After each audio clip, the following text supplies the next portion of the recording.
Merhabalar, Zazaca dil derslerine hoş geldiniz. Bu dersin ana konusu Zazaca'daki şahıs zamirleri ve isim çekimleri. Tam olarak bu derste ne öğreneceksiniz? Şimdi teker teker dersin içeriğine bir göz atalım.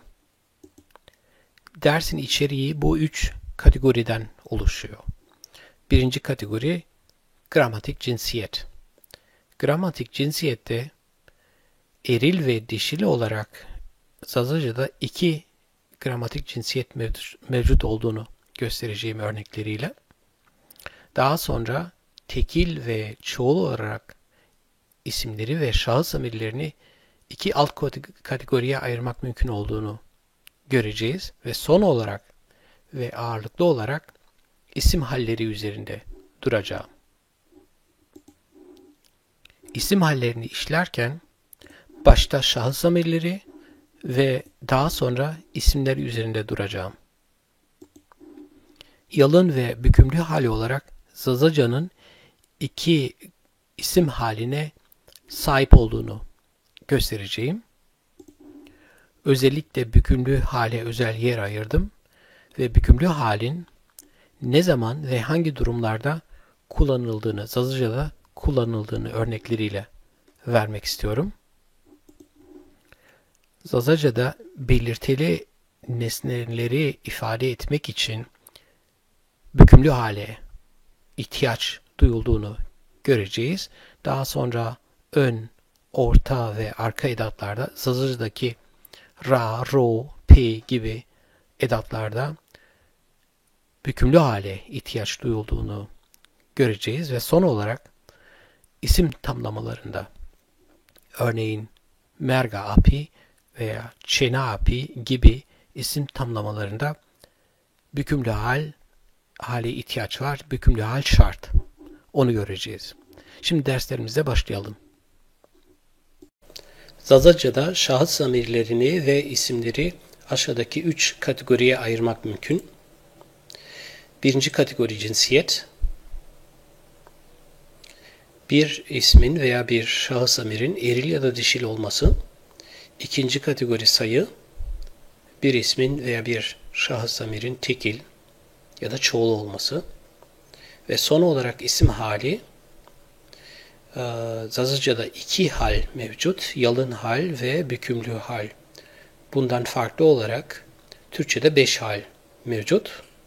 Yalın hal dışında ismin i hali, ismin belirtme hali, ismin e hali, yönelme hali, ismin de hali, bulunma hali ve ismin den hali, ayrılma hali.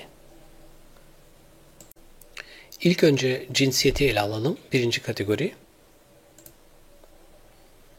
Zazaca'da Türkçeden farklı olarak isimler ve nesneler için iki tür cinsiyet vardır. Birinci cinsiyet eril, ikincisi dişil.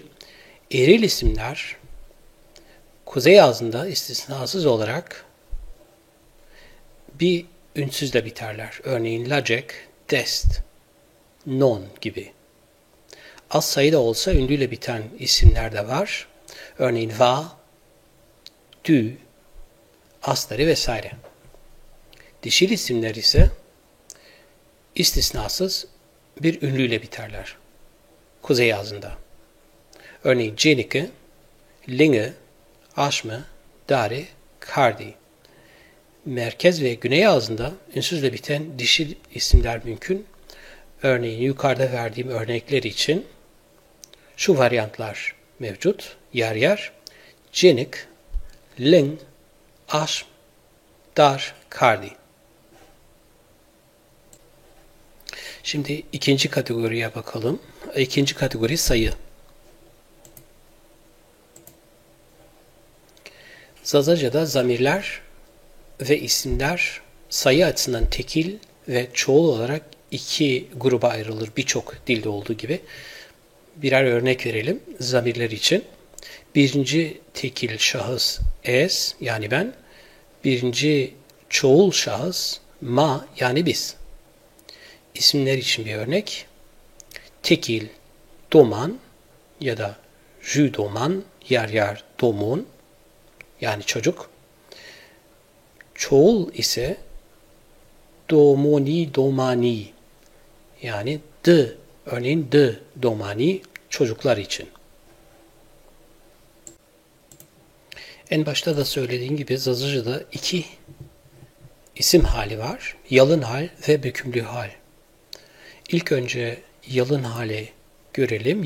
Yalın hali görürken ilk önce şahıs zamirlerinden, ondan sonra isimlerden bahsedelim. Zazaca'daki şahıs zamirleri yalın halde bunlar. Es, yani ben, t, yer yer tu, sen, o, üçüncü tekil eril için o, üçüncü tekil dişil için ise a. Buradan görüldüğü gibi Türkçe'de bu fark yok. Türkçe'de her iki durumda da o var. Fakat Zazaca'da eril dişil farkı olduğundan dolayı o ya da a olarak iki tür o var. Ma, biz, sma, şma, siz ve son olarak üçüncü çoğul şahıs yer yer i, yer yer yi. Zazaca'da kim veya ne sorularına yanıtlamak için yalın hale ihtiyaç duyulur. Bunun yanı sıra kime, kimi, kimin ve kimden gibi diğer soruları yanıtlamak için bükümlü hale ihtiyaç duyulur. Şimdi şahıs zamirlerinin bükümlü halini görelim. Şahıs zamirlerin bükümlü hali dışında bunun Türkçe karşılığı Zazaca bir örnek ve Türkçe tercümesini görüyorsunuz. Birinci tekil şahıs mı veya mın, ikinci tekil to, üçüncü tekil eril ei, üçüncü tekil dişil ay, birinci çoğul ma, ikinci çoğul şma ya da sma, üçüncü çoğul ise ina, yer yer inu, inun, inan. Zazaca'daki yalın hal, Türkçedeki yalın hale denk düşerken, Zazaca'daki bükümlü hal, yani şu sütun, Türkçedeki yalın hal dışındaki tüm halleri ifade etmek için ihtiyaç duyulur, kullanılır. Bir örnek verelim. Türkçedeki beni, bana, bende veya bendeni ifade etmek için mı şahıs zamirine ihtiyaç duyulur. Örneğin Ali mı vineno, Ali beni görüyor. Burada beni'yi ifade etmek için bu örneği veriyorum. Aynı şekilde to, ay, ma, şma veya ina gibi örneklerde mevcut. Şimdi son olarak Zazaca'daki şahıs zamirlerinin yalın hal ve bükümlü halini karşılaştıralım. Ez, mı ya da mın, to, o, a, ae, ma, şma, sma, aynı şekilde şma, sma, i, yi, bunun karşısında ina, inu, inun veya inan. Zamirlerden sonra şimdi ismin hallerine bakalım. Aynı zamirlerde olduğu gibi isimlerin de iki hali var Zazaca'da. Bir isim yalın haldedir veya bükümlü haldedir. Şimdi ilkin yalın hale bakalım. Yalın hali tarif etmek için bu tabloyu hazırladım. Bu tablonun amacı ismin yalın halde aldığı son ekleri göstermek. Bunu tarif etmek için bu yukarıda gösterdiğim tablodan gelerek 3 kategoriyi görmek mümkün. İlk kategori ismin hali, yani tekrarlayalım. Bir isim yalın haldedir veya bükümlü haldedir. Bir isim tekil ya da çoğuldur. Bu bizim ikinci kategori sayı. Ve üçüncü kategori bir isim erildir veya dişildir. Cinsiyet. İsmin aldığı son ekleri tarif etmek için birer örnek vereyim. Canlı 2 örnek ve cansız 2 örnek. Canlı örnek için lacek, erkek çocuk. Çeneke, kız çocuğu. Cansız örnek için eril veya dişi. Burada yukarıda olduğu gibi. Ko, eril örnek dağ. Dare, dişil örnek ağaç. Yalın hal için genel kural şöyle. Eğer isim lacek, ko, çeneke ya da dare.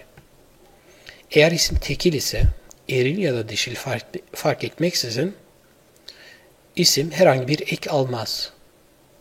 Yalın hali tarif etmek için. Eğer isim çoğul ise o zaman son ek i'yi alır isim. Örneğin lacek, lacekiye dönüşür. Çeneke, çenekiye dönüşür. Ko, koyiye dönüşür ve darı, dariye dönüşür. Bu y neyini ifade ediyor? Birkaç istisna dışında, örneğin manga ya da kesa dişil örneklerde olduğu gibi birkaç istisna dışında son ek i'dir ama kesa ve mangada y'dir. Örneğin kesa'nın çoğulu kesei ve manga'nın çoğulu mangei. Şimdi yalın hal için örneklere bakalım. Yalın hal tekil, eril ve dişil için. Lacek bon vineno, çocuk ev görüyor. Çeneke bon vinena, kız ev görüyor. Ve manga bon vinena, inek ev görüyor. Burada görüldüğü gibi isimler herhangi bir son ek almıyor yalın hal için. Eğer tekil ise ve eril dişil fark etmeksizin. Şimdi çoğula bakalım ve çoğulda durum değişiyor. Laceki bon vineni, çocuklar ev görüyor. Çeneki bon vineni, kızlar ev görüyor. Mangei bon vineni, inekler ev görüyor. Aradaki fark şu: yukarıda herhangi bir ek yok iken aşağıdaki örneklerde, yani çoğul örneklerde bir son ek alıyor isim. Genelde i'dir. Lacek ve çeneki'de olduğu gibi ve manga'da y'dir. Dişil sözcüklerde, dişil isimlerde şöyle bir özellik var. Çeneki gibi dişil örneklerde son e düşer. Çoğulda i alır. Yani çenek i'dir. Son ek düştükten sonra i gelir. Çoğul olmak için.